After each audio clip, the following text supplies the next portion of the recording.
दादी, हम बहुत देर से चल रहे हैं, थक गए हैं और भूख भी लगी है। मुझे भी दादी, बहुत भूख लग रही है। अब हम कहाँ रहेंगे और मम्मा पापा आएंगे नहीं क्या? मुझे उनकी बहुत याद आ रही है। मैं जानती हूँ बच्चों कि तुम्हें भूख लग रही है। इतनी देर से चल रहे हो, थक गए होगे। तुम्हारे मम्मी पापा तो हमेशा के लिए भगवान के पास चले गए हैं, इसलिए उन्हें ज्यादा याद मत करना, वरना उन्हें तकलीफ होगी। मैं हूं ना, तुम्हारा ख्याल रखूंगी।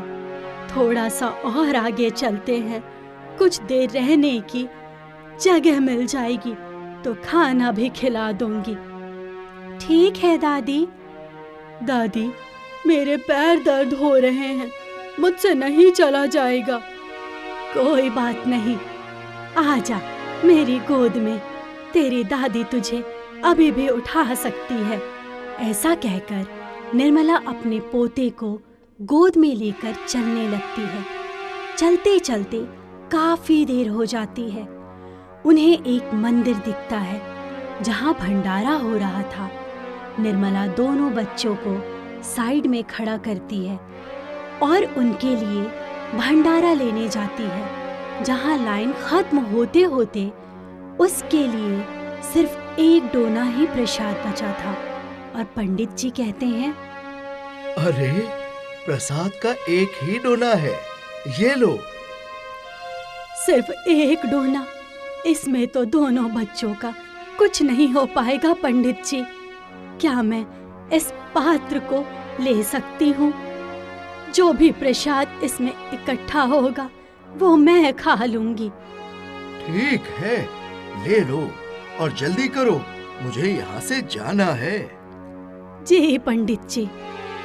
ऐसा कहकर मजबूरन निर्मला को बच्चों के पेट की पूर्ति करने के लिए उस पात्र से एक एक दाना इकट्ठा करना होता है, जिसके बाद वो बच्चों को खिला देती है और खुद भूखी रह जाती है। अरे दादी, हमने तो प्रसाद खा लिया और आपने कुछ भी नहीं खाया। आप भूखे रहेंगी क्या? कोई बात नहीं बेटा, मैं बड़ी हूँ, 4 दिन तक भी भूखी रह सकती हूँ। लेकिन तुम छोटे बच्चों का सोचना पड़ता है ना। रात हो जाती है, रहने का कोई उचित स्थान नहीं मिलता, जिस कारण वो अपने पोते और पोती को मंदिर की सीढ़ियों पर ही अपनी गोदी में लिटा लेती है और थपथपा कर सुला देती है और खुद भी सो जाती है। अगली सुबह होते ही दूसरे पुजारी उसे वहां से हटा देते हैं, जिस वजह से वो फिर से अपने बच्चों के साथ भटकने लगती है। तो उन्हें एक खाली फूस की झोपड़ी मिल जाती है, जहां वो कहती है, कुछ भी सही, कम से कम से ढकने के लिए एक झोपड़ी तो मिली। चंदू चांदनी से ढकने के लिए एक झोपड़ी तो मिली। चंदू चांदनी बेटा, अब से हम यहीं रहेंगे, तुम रह तो लोगे ना? दादी, आप परेशान मत होइए, हम यहाँ पर रह लेंगे। ऐसा बोलकर निर्मला वहाँ पर मिट्टी का चूल्हा बना लेती है। फिर बच्चों को झोपड़ी में छोड़कर पास के जंगल से छोटी मोटी लकड़ियाँ इकट्ठा कर और पेड़ से कटहल उतार लेती है, जो वो बच्चों को बनाकर खिला देती है। लेकिन खाने के लिए उन्हें फिर से भटकना पड़ जाता है।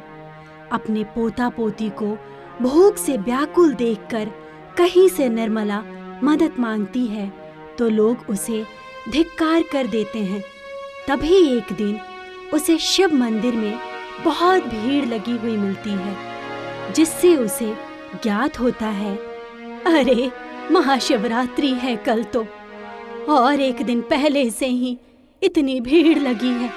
मैं कल का उपवास करूंगी, पर बच्चों को फिर से कैसे खिलाऊंगी? और शिव जी का दूध से अभिषेक भी करना पड़ेगा, जिसके लिए फूटी कौड़ी हाथ में नहीं है।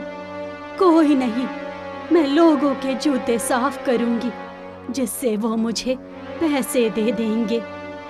दादी, आप क्या सोच रही हो? आप क्या करने वाली हो? बेटा, कल महाशिवरात्रि है। शिव जी के लिए दूध चाहिए और तुम बच्चों को भी तो कुछ खाना है ना, तो हम सिग्नल पर चलते हैं, आ जाओ। ऐसा बोलकर निर्मला अपने दोनों पोते पोती का हाथ पकड़कर सिग्नल की ओर साइड में बैठ जाती है। आइए आइए साहब, अपना जूता साफ करवा लीजिए, मैं बिल्कुल चमका दूंगी, सिर्फ 5 रुपए में। ए बूढ़ी अम्मा, जरा मेरा जूता चमकाना अच्छे से करना, शक्ल दिखनी चाहिए। हाँ हाँ बेटा, मैं अभी करती हूँ। ऐसा कहकर निर्मला अपने पल्लू से उस आदमी का जूता चमका देती है, जिसके बाद वो आदमी 1 रुपए का सिक्का देता है। ये लो। अरे बेटा, ये तो बहुत कम है, 4 और दो। मेरे 2 छोटे छोटे पोते पोती हैं, मैं उन्हें खाना कैसे खिलाऊंगी? पोते हो या तोते हो, मुझे क्या, मैं तो इतना ही दूंगा।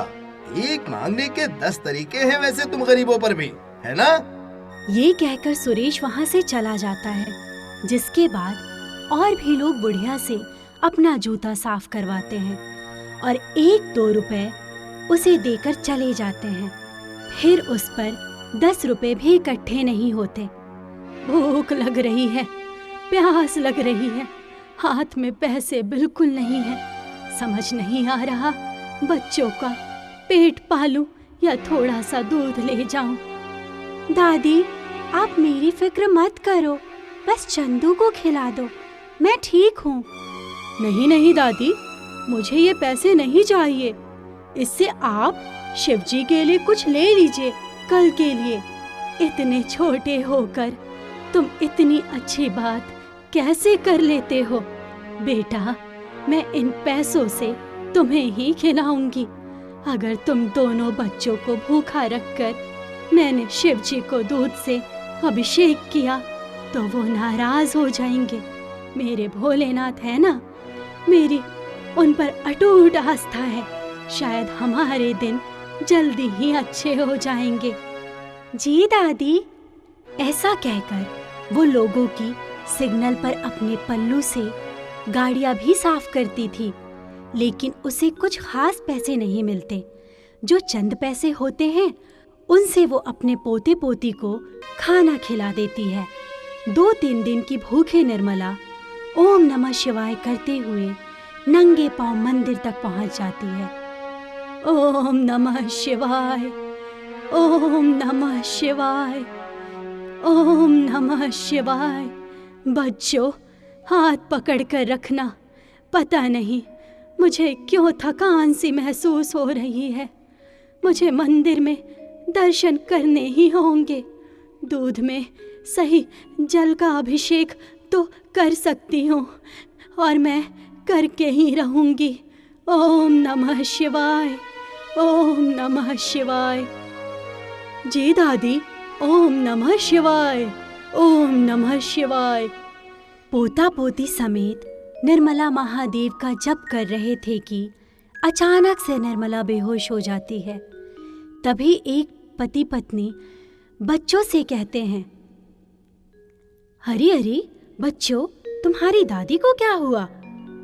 मुझे लगता है दादी ने 3-4 दिन से ठीक से कुछ भी नहीं खाया, इसलिए वो बेहोश हो गई हैं।